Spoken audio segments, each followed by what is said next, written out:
Hello students, आज अपन maths का नया चैप्टर स्टार्ट कर रहे हैं जिसका नाम है क्वाड्रेटिक इक्वेशन।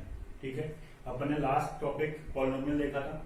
तो पॉलिनोमियल में अपन ने क्वाड्रेटिक पॉलिनोमियल को सॉल्व किया था। क्वाड्रेटिक पॉलिनोमियल क्या थी, जिसमें अपने जो वेरिएबल था उसकी मैक्सिमम पावर क्या थी, 2 थी। ठीक है, इट मीन्स जो पावर थी या जो डिग्री थी, अगर किसी पॉलिनोमियल की डिग्री 2 होती है तो क्या थी, क्वाड्रेटिक पॉलिनोमियल होती है। अगर उसी पॉलिनोमियल को अपन इक्वेट कर देते हैं किसी भी अदर पॉलिनोमियल के, या इक्वेट कर देते हैं जीरो के, या इक्वेट कर देते हैं किसी कांस्टेंट टर्म के, तो क्या बन जाती है, क्वाड्रेटिक इक्वेशन बन जाती है। सपोज दैट अपने पास क्वाड्रेटिक पॉलिनोमियल स्टैंडर्ड थी ax square plus bx plus c बराबर 0। ax square plus bx plus c, ये क्या थे, स्टैंडर्ड क्वाड्रेटिक पॉलिनोमियल। अगर अपन ने इसके आगे 0 इक्वेट कर दिया तो ये क्या बन जाती है, आपकी स्टैंडर्ड क्वाड्रेटिक इक्वेशन बन जाती है। स्टैंडर्ड क्वाड्रेटिक पॉलिनोमियल क्या थी, ax square plus bx plus c। Standard quadratic equation क्या है, ax square plus bx plus c बराबर 0। दोनों में डिफरेंशिएट किसका है, केवल इक्वेशन का। ये इक्वेट का साइन आ गया। अगर इक्वेट का साइन आता है, यहाँ पे 0 भी हो सकता है, कोई भी कांस्टेंट टर्म भी हो सकती है, कोई भी पॉलिनोमियल हो सकती है। ठीक है, बट ध्यान रखना इक्वेट में जो पॉलिनोमियल आ रही है उसमें मैक्सिमम पावर क्या होनी चाहिए, 2 होनी चाहिए। 2 से ज्यादा होते वो क्वाड्रेटिक नहीं होगी।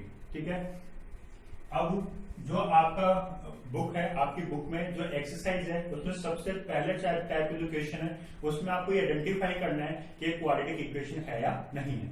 आपको इक्वेट करके 2 पार्ट्स दे रखे हैं, एक LHS लेफ्ट हैंड साइड, एक RHS राइट हैंड साइड। उन दोनों को आपको क्या करना है, सॉल्व करना है। सॉल्व करके आपको इस स्टैंडर्ड फॉर्म में लेके आना है। फिर चेक करना है कि इसकी मैक्सिमम पावर 2 है या नहीं है। अगर मैक्सिमम पावर 2 है तो क्वाड्रेटिक इक्वेशन है, अगर नहीं है तो क्वाड्रेटिक इक्वेशन नहीं है। सपोज दैट आपको दे रखा है x प्लस 2 का whole square plus 5x is equal to x plus 6 का होल स्क्वायर प्लस 9। आपको ये चेक करना है कि क्वाड्रेटिक इक्वेशन है या नहीं, तो अपने इसको सॉल्व करके इस फॉर्म में लेके आएंगे। तो x प्लस 2 का होल स्क्वायर, तो a प्लस b का whole square, a square plus 2ab plus b square plus 5x is equal to x square plus 12x plus 36 plus 9। ये x स्क्वायर से x स्क्वायर कर चुका है। तो अब देखिए यहाँ पे कहीं पे भी पावर 2 बची नहीं है, इट मीन्स क्या, ये क्वाड्रेटिक इक्वेशन नहीं है।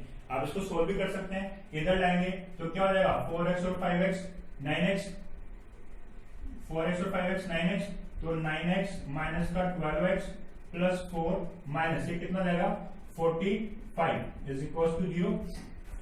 4x 5x 9x, ये 12x इधर आ गया, माइनस का 12x, ये 4x कैसे आ गया, और 36 और 9 45 इधर आके माइनस का हो गया। तो ये कितना बच गया आपके पास, माइनस का 3x और माइनस 41 इज इक्वल टू 0।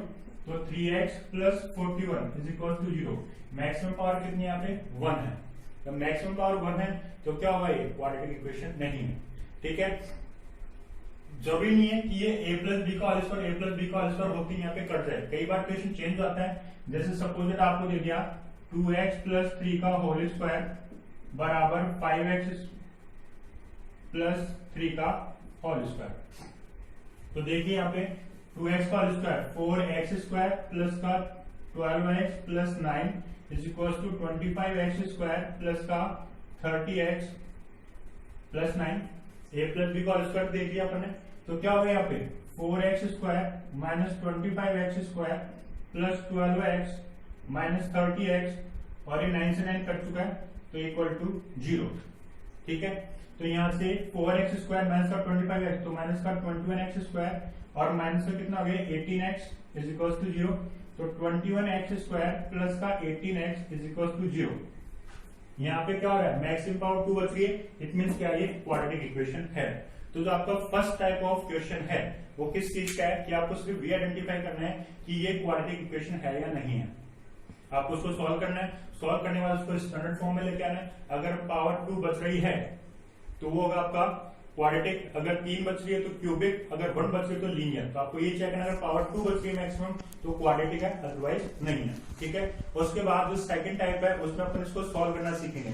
तो उसमें आपको पूछा जाएगा सॉल्व द क्वाड्रेटिक इक्वेशन। ठीक है, उस क्वाड्रेटिक इक्वेशन को सॉल्व करने के 3 मेथड है, उनको अपन देखते हैं। ठीक है, तो क्वाड्रेटिक इक्वेशन के सॉल्यूशन कितने होंगे, 2 सॉल्यूशन होंगे। यहाँ पे मैक्सिमम पावर कितनी है, 2। स्टैंडर्ड क्वाड्रेटिक इक्वेशन है ax square plus bx plus c बराबर 0। इसके कितने सॉल्यूशन होंगे, 2 सॉल्यूशन होंगे। अर्थात अपने को x की कितनी वैल्यू निकालनी है, 2 वैल्यू निकालनी है। तो इनके सॉल्यूशन के जो मेथड है वो 3 टाइप के अपने पास में, और राजस्थान बोर्ड में और सेंट्रल बोर्ड में एक क्वेश्चन पक्का पूछा जाता है। तो इसके 3 मेथड कौन से है। सबसे पहला और सबसे इजी मेथड जो आपके पास में आता है वो आता है स्प्लिट द मिडिल टर्म और फैक्टराइजेशन मेथड। ये मैंने आपको क्वाड्रेटिक पॉलिनोमियल बता दिया था। इस मेथड में अपन क्या करेंगे, जो भी मिडिल टर्म होगी उसको 2 पार्ट्स में स्प्लिट करेंगे सच दैट उनको जब अपन ऐड करें तो वापस मिडिल टर्म आए, और मल्टीप्लीकेशन जो होगा वो फर्स्ट और थर्ड टर्म के मल्टीप्लीकेशन के इक्वेट में होगा। तो वो अपन कर चुके हैं। ये सबसे पहला मेथड अपने पास आता है। दूसरा आता है परफेक्ट स्क्वायर मेथड। इसमें अपन क्या करेंगे, जो भी अपने को क्वाड्रेटिक इक्वेशन गिवन है उसको अपन परफेक्ट स्क्वायर में बनाने की कोशिश करेंगे। उसका एक वेल सेटल्ड पैटर्न है उसका, उस पैटर्न के बेसिस पे अपन इसको क्या करेंगे, परफेक्ट स्क्वायर बनाएंगे, और परफेक्ट स्क्वायर बनाने के बाद अपन इसको सॉल्व करेंगे। थर्ड आता है क्वाड्रेटिक फॉर्मूला और श्रीधराचार्य सूत्र। ये बेसिकली इसको अपन रामबाण भी बोल सकते हैं। अगर आपसे ये दोनों मेथड से क्वेश्चन सॉल्व नहीं हो रहा है तो ये जो आपका फॉर्मूला है ये हर क्वेश्चन में अप्लाई होता है, और उसका बिल्कुल एक्यूरेट आंसर आपका इससे आ सकता है। इस थर्ड मेथड को अपन बोलते हैं क्वाड्रेटिक फॉर्मूला और श्रीधराचार्य सूत्र। ठीक है, एनसीईआरटी में इसको क्वाड्रेटिक फॉर्मूला बोलते हैं और राजस्थान बोर्ड में इसको श्रीधराचार्य सूत्र भी बोलते हैं। लेकिन इन तीनों मेथड को अप्लाई करने से पहले अपने को सबसे पहले ये चेक करना होगा कि उस क्वाड्रेटिक इक्वेशन के सॉल्यूशन है या नहीं है, उस क्वाड्रेटिक इक्वेशन के सॉल्यूशन एग्जिस्ट करते हैं या नहीं है। तो अपने को जब उसका पता होगा कि एग्जिस्ट करते हैं तभी अपन सॉल्व कर पाएंगे। सपोज दैट उसके सॉल्यूशन एग्जिस्ट नहीं करते और अपन मेथड को यूज में ले रहे हैं तो अपना क्या होगा, टाइम वेस्ट हो जाएगा। तो सबसे पहले अपन देखते हैं कि वो एग्जिस्ट करते हैं नहीं करते। तो उसके एग्जिस्टेंस को पता करने के लिए अपने पास एक मेथड होता है। सबसे पहले अपन इस क्वाड्रेटिक इक्वेशन का डी निकालते हैं। ठीक है, डी को अपन कैपिटल डी से नोट करेंगे और उसका मतलब होता है डिस्क्रिमिनेंट। अपन उसका डिस्क्रिमिनेंट निकालेंगे। तो सपोज दैट ये आपके पास में ax square plus bx plus c बराबर 0 है। तो जो डिस्क्रिमिनेंट निकालेंगे उस d का फॉर्मूला अपने पास होता है d बराबर b square minus 4ac। d बराबर क्या होता है, b square minus 4ac। b आपका क्या है, x का कोफिशिएंट है, 4 कांस्टेंट आएगा, a क्या है x स्क्वायर कोफिशिएंट, और c क्या है कांस्टेंट। यहां से वैल्यू को पुट करके अपन देखेंगे तो यहां से इसकी 3 कंडीशन आती है। सबसे पहले कंडीशन आती है d ग्रेटर देन 0, कि d की वैल्यू कैसी हो, पॉजिटिव है, 0 नहीं हो, 0 से बड़ी हो। ठीक है, दूसरी कंडीशन आती है d क्या हो, 0, d की वैल्यू क्या है, 0 आ जाए। और थर्ड कंडीशन क्या होती है, d की वैल्यू कैसे हो, लेस देन 0। मीन्स जब अपन इस d को सॉल्व करें तो उसकी वैल्यू कैसे आ रही हो, नेगेटिव आ रही हो। तो अगर d ग्रेटर देन 0 है तो उस केस में उसके रियल एंड डिस्टिंक्ट का मतलब होता है अलग अलग, रियल और डिस्टिंक्ट सॉल्यूशन उसके निकलेंगे। अर्थात जो x की दोनों वैल्यू आएंगी वो रियल होंगी प्लस अलग अलग होंगी। जैसे x इक्वल टू 2 और x इक्वल टू 3, तो दोनों वैल्यू रियल भी होंगी और वो दोनों वैल्यू कैसे होंगी, डिस्टिंक्ट, अलग अलग होंगी। किस केस में, जब आपका d ग्रेटर देन 0 है। सेकंड आता है d इक्वल टू 0। तो जब d इक्वल टू 0 तो उस केस में क्या होगा, आपके सॉल्यूशन तो रियल होंगे, जो सॉल्यूशन है वो तो रियल होंगे और वो कैसे होंगे, इक्वल भी होंगे। इट मीन्स x की दोनों वैल्यू कैसे होंगी, सेम होंगी। जैसे x equal to 1, 1, x equal to √2, √2, तो कैसे होंगे आपके पास में, रियल और इक्वल होंगी। बट अगर d लेस देन 0 आ रहा है, अगर d की वैल्यू नेगेटिव आ रही है तो यहाँ पे अपन लिखेंगे no real root. No real root means अगर d आपका नेगेटिव में आ रहा है तो उस क्वाड्रेटिक इक्वेशन में कोई भी रियल रूट नहीं होंगे। रूट्स तो होंगे बट उसके रियल नहीं होंगे। वो अपन सीखेंगे 11th क्लास में। वो इमेजिनरी रूट होते हैं, वो कैसे निकालेंगे वो अपन 11th क्लास में सीखेंगे। यहाँ पे अगर आपका d लेस देन 0 आ रहा है तो सिंपल आपको लिखना है because the value of d is negative, is less than 0, hence there is no real roots for the quadratic equation. ठीक है, अब अपन नेक्स्ट इसका देखेंगे प्राइम फैक्टराइजेशन मेथड या फिर स्प्लिट द मिडिल टर्म। ये अपने लिए इजी भी है क्योंकि अपने 9th क्लास में प्लस 10th के पॉलिनोमियल में अपन इस मेथड को सीख चुके हैं। तो मैं आपको इसके 2 या 3 क्वेश्चन करा देता हूं, उसके बाद आप लोग अपनी एक्सरसाइज कर लेंगे। तो अपन देखते हैं फर्स्ट मेथड जो अपना था वो था स्प्लिट द मिडिल टर्म और फैक्टराइजेशन मेथड। उसके 3 एग्जांपल मैंने आप बोर्ड पे लिखे हैं, वो तीनों क्वेश्चन में सॉल्व कर दूंगा और आपको एक्सरसाइज सॉल्व करनी है। सबसे पहला जो आपका क्वेश्चन है वो है X square minus 3x minus 10 equal to 0। X square minus 3x minus 10 equal to 0। दूसरा क्वेश्चन जो है वो है root 2x square plus 7x plus 5 root 2 is equal to 0। ठीक है, दूसरा क्वेश्चन क्या है, root 2x square plus 7x plus 5 root equal to 0। और थर्ड क्वेश्चन है 2x square minus x plus 1/8 is equal to 0। ये तीनों क्वेश्चन अपन solve करेंगे। तो सबसे पहले अपन फर्स्ट क्वेश्चन देखते हैं, X square minus 3x minus 10 is equal to 0। इस 3x को अपने क्या करना है, स्प्लिट करना है। मल्टीप्लाई करने पे क्या है, माइनस का 10x स्क्वायर है, तो अपन इसको लिख सकते हैं X square minus 5x plus 2x minus 10 is equal to 0। Minus 5x plus 2x minus 3x minus 5x plus 2x को जब अपन मल्टीप्लाई करेंगे तो कितना आएगा, माइनस का 10x स्क्वायर।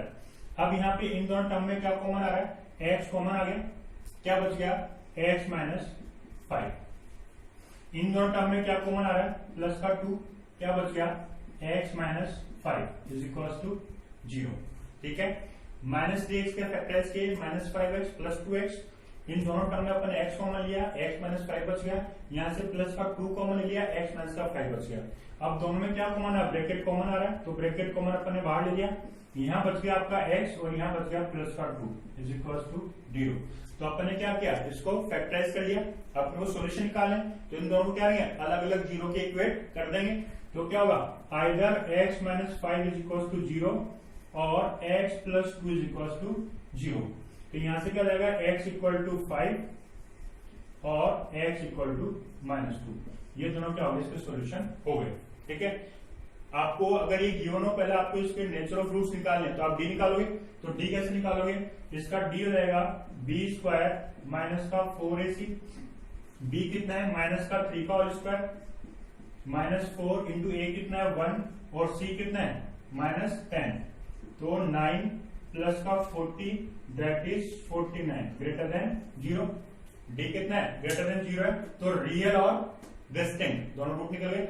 अगर आपको पूछा जाए नेचर ऑफ रूट्स तो ये आपको डी निकालना है, अदरवाइज आपको उसको सॉल्व करना है। तो फर्स्ट क्वेश्चन अपन दोबारा देखते हैं। क्वेश्चन क्या था, एक्स स्क्वायर माइनस का 3x minus 10 equal to 0। X square minus 3x minus 10 equal to 0, minus 3x को अपने क्या स्प्लिट कर लिया, माइनस का 5x प्लस का 2x, यहाँ से कॉमन लेके हमने इसको फैक्टराइज कर लिया, दोनों को अलग अलग जीरो इक्वेट किया, तो x इक्वल टू 5 और x इक्वल टू माइनस 2 अपने पास का सोल्यूशन आ गए। ठीक है, अब अपना जो दूसरा टाइप का क्वेश्चन है वो रूट वाला है, तो अपने को कंफ्यूज नहीं होना है, अपने को घबराना नहीं है, केवल अपने को अपना कॉन्सेप्ट ध्यान में रखना है, अपने को मिडिल टर्म को स्प्लिट करना है। तो इसका क्या है, first part root 2x square, middle term क्या है 7x और लास्ट टर्म क्या है 5 रूट 2। तो क्या करना है अपने को, इस 7x के दो स्प्लिट करने हैं। ठीक है, तो मल्टीप्लाई करने पे क्या हो, इन दोनों का मल्टीप्लीकेशन है, तो root 2x square root 2x square plus into 5 root 2, what is that, 5 to the 10x square, because root 2 into root 2 into 5 10। तो अपने को क्या करना है, 7x पे दो टुकड़े करना है, तो ऐड करने पे 7x है, मल्टीप्लाई करने पे कितना है 10x स्क्वायर, तो अपन इसको लिख सकते हैं 5x और 2x, 5x और 2x। तो यहां से क्या रहेगा, root 2x square plus 5x plus 2x plus 5 root 2 is equal to 0 is equal to 0। इन दोनों में क्या कॉमन आ रहा है, x कॉमन आ रहा है, क्या बच गया, रूट 2x प्लस 5, क्या कॉमन आ रहा था, केवल x, तो यहां से रूट 2 आ गया, x आ गया और 5 आ गया। इन दोनों में देखिए, इस 2 को अपन लिख सकते हैं रूट 2 इंटू रूट 2, बिकॉज ये रूट 2 यहाँ पे, तो इसको अपन रूट 2 इंटू रूट 2 लिखेंगे तो रूट 2 क्या आ जाएगा, बाहर कॉमन आ जाएगा, तो ये क्या बाहर आ गया, रूट 2 बाहर कॉमन आ गया। इसको अपन ने क्या लिखा था, रूट 2 इंटू रूट 2, तो एक रूट 2 बाहर आ गया, अंदर क्या बच गया, root 2x plus 5 is equal to 0। ठीक है, तो अब देखिए इन दोनों में ब्रैकेट सेम आ रहा है, तो इस ब्रैकेट को अपन बाहर कॉमन ले लेंगे, रूट 2x प्लस 5 और यहाँ क्या बच गया, x plus root 2 is equal to 0। इन दोनों को अलग अलग वापस 0 के इक्वेट कर देंगे, तो क्या हो जाएगा, root 2x plus 5 is equal to 0 और x plus root 2 is equal to 0।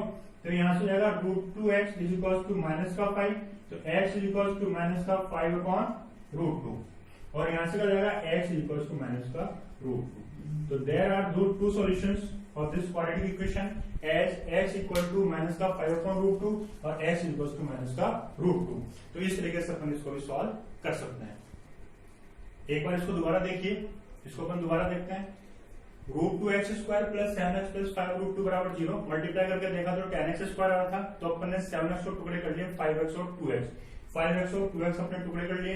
इन दोनों में केवल x कॉमन आता तो √2x प्लस का 5, यहाँ से 2 को अपन ने कन्वर्ट कर लिया √2 into √2, तो √2 बाहर कॉमन है तो √2x प्लस का 5, दोनों को फैक्टराइज करके अपन इसकी वैल्यू निकाल ली। ठीक है, अब जो थर्ड क्वेश्चन है, ये दो मैंने आपको समझा दिए, इस थर्ड क्वेश्चन को आपको खुद को ही करना है। मैं थोड़ा सा हिंट दे देता हूँ, इसमें क्या करना है आपको, ये जो 8 आ रहा है इस 8 को एलसीएम लेना है। अब जब 8 को एलसीएम लोगे तो ऊपर कुछ टर्म आएगी और इस नीचे वाले 8 को उधर जाके 0 से मल्टीप्लाई कर देना, तो क्या बन जाएगी, क्वाड्रेटिक इक्वेशन बन जाएगी। ठीक है, जैसे सपोज दैट आपने यहाँ से 8 का ले लिया एलसीएम, तो 16x² माइनस 8x प्लस 1 बराबर 0, और ये क्या हो गया 16x² माइनस का 8x प्लस का 1 बराबर 0, क्योंकि 8 उधर जाके हो गया 0।